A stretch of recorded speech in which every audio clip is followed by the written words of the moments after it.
Disappointing. Today's podcast is brought to you by itpro.tv. You can find links in the description to learn more. Paul was doing a little self-reflection there during the intro. So the first words I heard my mother say. No, I was trying to document a Windows 11 feature. It's weird because it does tell me that Teams is using the thingamajig there. I don't know. We'll get to it, It's a work in progress. Well, they've got a few months little problems. A few months to figure this one out. I mean, the reality is that we know that they can update it much faster and more efficiently now. So, they could. Yeah, this is the problem. I remember when I talked to Aaron Woodman or whoever it was about Xbox 360 a million years ago, talking about among the many questions I had, they were going to allow developers to update the software after they ship the disk, which is a first, right, for at least in Microsoft space. And I was like, aren't you worried that that's going to make them ship shoddy software in the beginning because they know they can fix it? No, they weren't worried about that because they were doing it themselves. That's the plan. We call it the shareware model. Oh man, that is a word I have not heard in a while. Remember? Oh no, I do. I ordered Doom, the original Doom, on floppy disks from someplace in Mesquite, Texas. Mm-hmm. They came in a little plastic baggie. I wonder if this game. Yeah, it still does. I remember my first experience, I think, potentially with that or something, was a game called Jazz the Jackrabbit. Oh, yeah. Yep, there was a sideways scroller. Yeah. Many years ago. Yep. Fun. Yeah, coming from the Amiga, I was always on the outlook for good 2D side scrollers. Jill of the Jungle was an early one. Today would look like its resolution is 160 by 120 or something. It's all postage it's stamp. terrible. Yeah, it's terrible. But anyway, parallax scrolling and all that stuff. Mm-hmm. It's hard on the PC, at least 30 years ago ish. I was gonna say today it's nothing, but back in the day that was that was people cutting edge. Write their own little game engines and do their own thing. That's how we got to Doom. Yep. Speaking of things that have been, I was trying to tie in being old and delayed, but delayed. Yeah, see where I'm going. But anyways, Google is delaying their in-app purchasing requirements. Funny. Interesting timing. Yeah. It's just they're just trying to give developers time to get on board. It has nothing to do with antitrust. Don't worry about that. Mm-hmm. Not happening. Nothing related at all. Big news this morning. Is this the? There's actually a lot to talk about on the Microsoft vulnerability front, but is this related to the? Yes, there is. Yes. Acquisition. So Go on. No, so the United States, the EU, NATO, UK have all formally charged China with cyber attacks, including specifically the February-March Microsoft Exchange vulnerabilities or exploits, whatever. But the Department of Justice has released a set of indictments that date back to 2011, that demonstrate years-long state-sponsored cyber attacks against key industry and governments, around the world, that kind of stuff. So that's pretty serious. Yeah, that was serious. Yeah, there's been a lot of talk on the vulnerability front, and if you want to make sure you're updated on vulnerabilities, if I could find the thing, you should definitely check out itpro.tv/ring, because itpro.tv is a skills development platform. There is a lot going on in the industry, things with Exchange, things with printers, which we will talk about in a second, and being up to date on the latest technology and being educated and upskilling yourself as we move into a hybrid world. itpro.tv can help you out, and we have a free offer for First Ring Daily listeners. You can go to itpro.tv/ring or find links in the description to learn more about their 5,800 plus hours of training that is available. Don't print. That's the number one thing.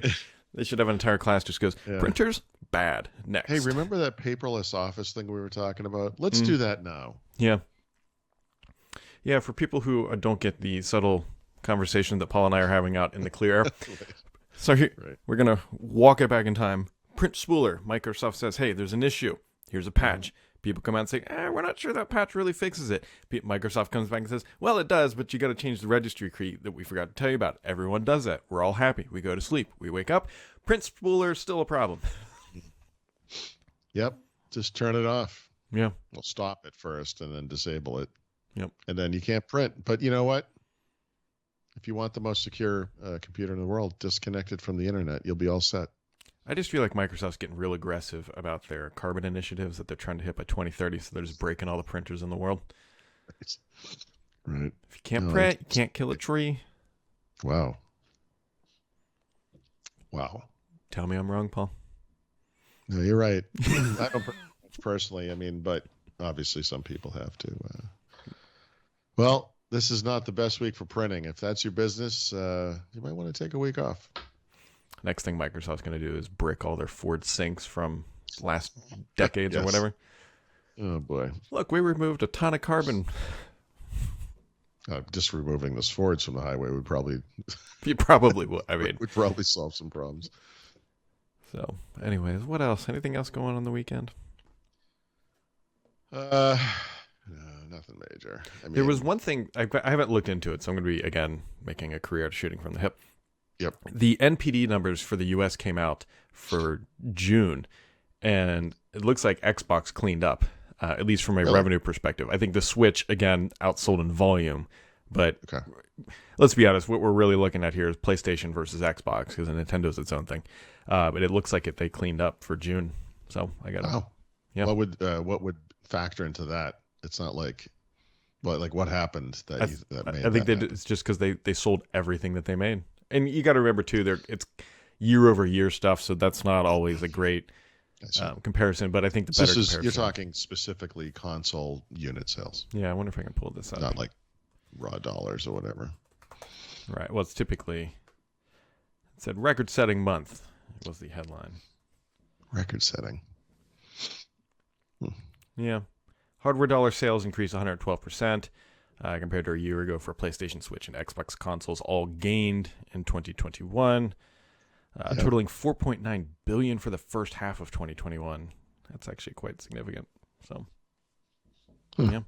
And I'm sorry, again, that's specifically console sales, right? Not, I believe so. Yeah, this is just console sales. It says June video game hardware sales dollars jumped 112% compared to June of last year.